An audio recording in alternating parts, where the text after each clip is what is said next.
I mean, we're looking at unprecedented levels of humanitarian need. I've been in this business more than 20 years, and this is certainly, we've never seen anything like we have today. And it's not just in the region, but of course in the region alone, you've still got Palestine, you have Syria for the last now almost 4 years, you've got Iraq, now you have Yemen, but you also have South Sudan and Central African Republic and Mali and Somalia, and there is unprecedented demand on the humanitarian system operationally, but also on resources. And I think one of the things that's clear, and I know the European Union recognizes this, that humanitarian action is not a replacement for political action.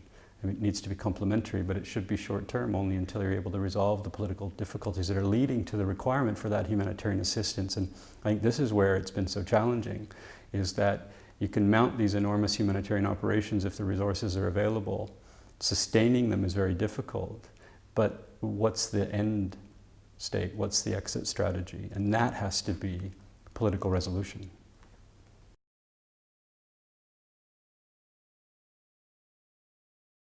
Well, I think you're looking at, I mean, if we're talking about the reconstruction of shelters particularly, the need is enormous. You know, we've completed the assessment, and it's 143,000 refugee family homes were affected in the conflict. Now, the vast majority of that are minor damage, some blown out windows and cracks in some walls, but still 143,000 homes were damaged, just refugee families.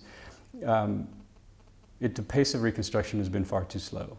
And that partially that's a resource question, but not exclusively. I think on the resourcing side, you know, a lot of pledges were made at the Cairo conference last October, and not a lot of that money has found its way to Gaza on the ground. So that's one issue.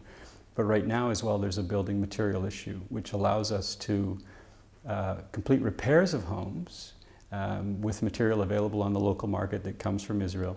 But we cannot at the moment do reconstructions of homes. So we want to rebuild 7,000 homes. We only have funding for 200, but that funding, we can't actually implement it yet because we can't get the building material to do that. Now we're hoping that that will be resolved in the coming days or weeks so we can start. And 200 may not sound like much against 7,000, but for those 200 families, it is really important. And not only for them, but for the rest of the community to see that reconstruction really has begun. I think that will help a lot with the atmosphere in Gaza, and also I hope then convince other donors that, well, you know, we see now demonstrably this is true, this can happen, and hopefully then we get more resources.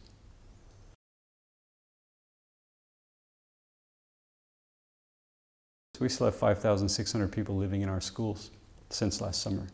We have 9 school buildings that should be housing students, and they're still housing people because they have nowhere to go. You speak to some of the displaced in there, particularly those from Shajaiya. It's a neighborhood that was largely flattened during the conflict, and there's nothing for them to return to. I mean, they need a transitional strategy that allows them to get out of the schools, which frankly is a pretty miserable existence. I mean, there's no privacy, they can't act like a family, there's no place to cook. You know, we're providing food, but there's no kitchen. They can't have a normal social family life, and so they desperately want to leave, but they need somewhere to go and an opportunity to go somewhere else. And you know, it's not, you drive around Gaza and you can stop and talk to these families, and they're literally living in rubble. And despite that, you know, they're getting up in the morning, they're cleaning up their kids as best they can, they're getting them in their uniform, they're sending them off to school, they're trying to have a normal life as much as is possible. And we need to find a way to support them. You know, they need more support, and you know, that's one of the reasons for coming, is to talk about that. But it has to be that we can see past the resource issues, and we can see past the politics, and we need to be able to help these people.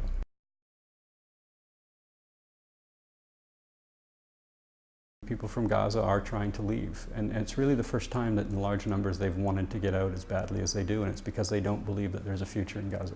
And that's dangerous. It's dangerous for the people of Gaza, it's dangerous for Israel because it creates security concerns for Israel, and it leads to more migration to Europe.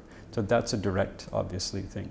But I think also that, you know, the Palestinian conflict, the ongoing Israeli-Palestinian conflict, continues to resonate, particularly in the Arab world. And this festering sore needs to be addressed. It needs to be bandaged. It needs to be treated. And Gaza is really where this is going to start in some ways. It's the violence is in Gaza. The solution can't happen without Gaza. And so what happens there is really important for the region, and what's important for the region is important for Europe as well. I mean, all of this has ramifications for Europe, direct ramifications. And so it's important that Gaza gets dealt with quickly before there's an opportunity for it to deteriorate into violence again.